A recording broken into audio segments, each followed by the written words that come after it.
গাইবান্ধা জেলা শহরের পুরাতন বাজার থেকে পুলিশ সুপারের কার্যালয়ের সামন পর্যন্ত ২.৫ কিলোমিটার সড়ক ১ লেন থেকে ২ লেনে সম্প্রসারণের কাজ শুরু হয় ২০১৮ সালে। সড়ক সম্প্রসারণের জন্য দুপাশে ১.৫ শতাধিক বিদ্যুতের পোল বা খুঁটি স্থানান্তরের জন্য ২০১৭ সালে সড়ক বিভাগ বিদ্যুৎ বিভাগকে ৮৭,৬২,৪১৪ টাকা প্রদান করে। কিন্তু অর্থ পরিশোধ ও সড়ক সম্প্রসারণের কাজ দীর্ঘদিন থেকে শেষ হলেও বন্ধ রাখা হয়েছে লাইনসহ কিছু খুঁটি স্থানান্তরের কাজ। স্থানান্তর না করায় এখন এসব খুঁটির অবস্থান হয়েছে গুরুত্বপূর্ণ সড়কের মাঝে ও সড়কের বাঁকে। মূল সড়কের মাঝে ও বাঁকে বিদ্যুতের খুঁটির কারণে বাধাগ্রস্ত হচ্ছে যানবাহন চলাচল। প্রতিনিয়ত শহরে লেগে থাকছে যানজট, ঘটছে ছোট বড় দুর্ঘটনা, ব্যবহার করা যাচ্ছে না ফুটপাত, ব্যাহত হচ্ছে সম্প্রসারিত সড়কের সুফল।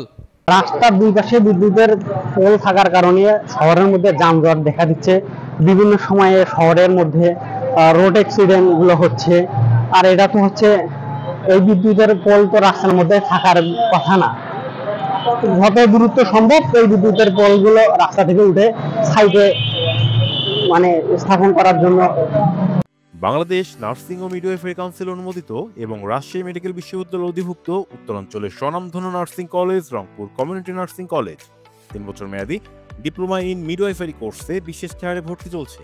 ভর্তির জন্য যোগাযোগ করুন www.rcncbd.com অথবা কল করুন 01708907294 অথবা 01332854031 নম্বরে। রংপুরে গঙ্গাচড়া রোডে অবস্থিত Rangpur community nursing college nursing পেশার একটি বিশ্বস্ত ঠিকানা। রংপুর কমিউনিটি নার্সিং কলেজ যে কাজটা হয়েছে সেটা খুব ভালো হয়েছে, একটু বড় হয়েছে হওয়ার কারণে যে ফুটপাথ ছিল এই পোলগুলো দ্রুত সময়ের ভিতরে তারা কাজ করে চলে যায়। অনেক দুর্নীতি হয়েছে এবং এই পোলগুলোর কারণে বিভিন্ন জায়গায় আপনার রাস্তায় লোকজন চলাফেরা করতে পারছে না। আমাদের রাস্তাঘাটের দুর্ঘটনা হওয়ার সম্ভাবনা বেশি থাকে, আমরা চলাচল করতে সমস্যা হচ্ছে, যে কারণে আমাদের পোলগুলো দ্রুত সময়ের ভিতরে আমাদের এখান থেকে সরানোর ব্যবস্থা করে। রাস্তায় গাড়ি ঘোড়া যানজট হয়, যানজট সৃষ্টি হয় এবং এইগুলোর কারণে অনেক সময় দুর্ঘটনাও হয়ে যায়। এই কারণে রাস্তায় পোল আছে, একটা গাড়ি ধাম করে সামনে যা দাঁড়ালো, পেছনের গাড়িটা ফলো করলো না, হয়তো ধাম করে যায় গাড়িটা ওখানে বাজে দিল। এই পোলগুলো যদি রাস্তায় না থাকে তাহলে সব থেকে বেশি ভালো হয়।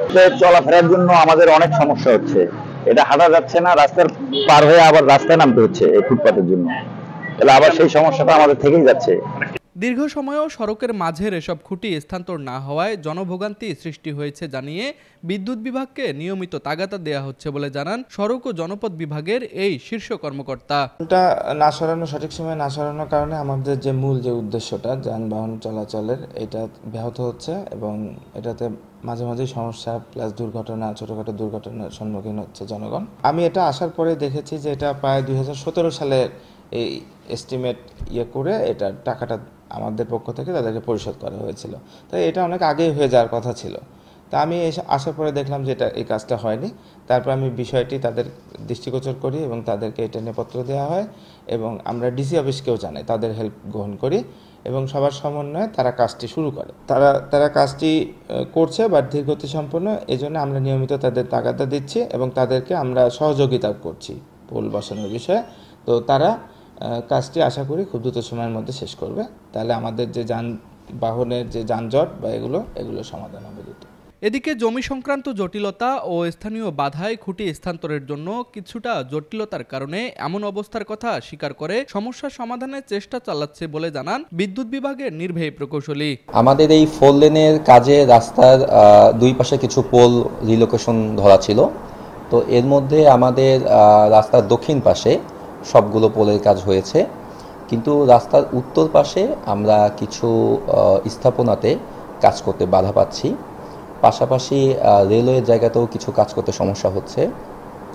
তো আমাদের ইতিমধ্যে অর্ধেকের বেশি কাজ হয়ে গেছে, বাকি কাজও আমরা রেলওয়ে, স্থানীয় পৌরসভা এবং সড়ক বিভাগের সাথে আমরা আলোচনা করে কাজগুলো সমন্বয় করে আগানোর চেষ্টা করছি।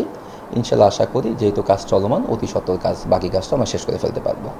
এসব জটিলতা কাটিয়ে বিদ্যুৎ বিভাগ দ্রুত সমস্যার সমাধান করবে এমনটাই প্রত্যাশা সকলের।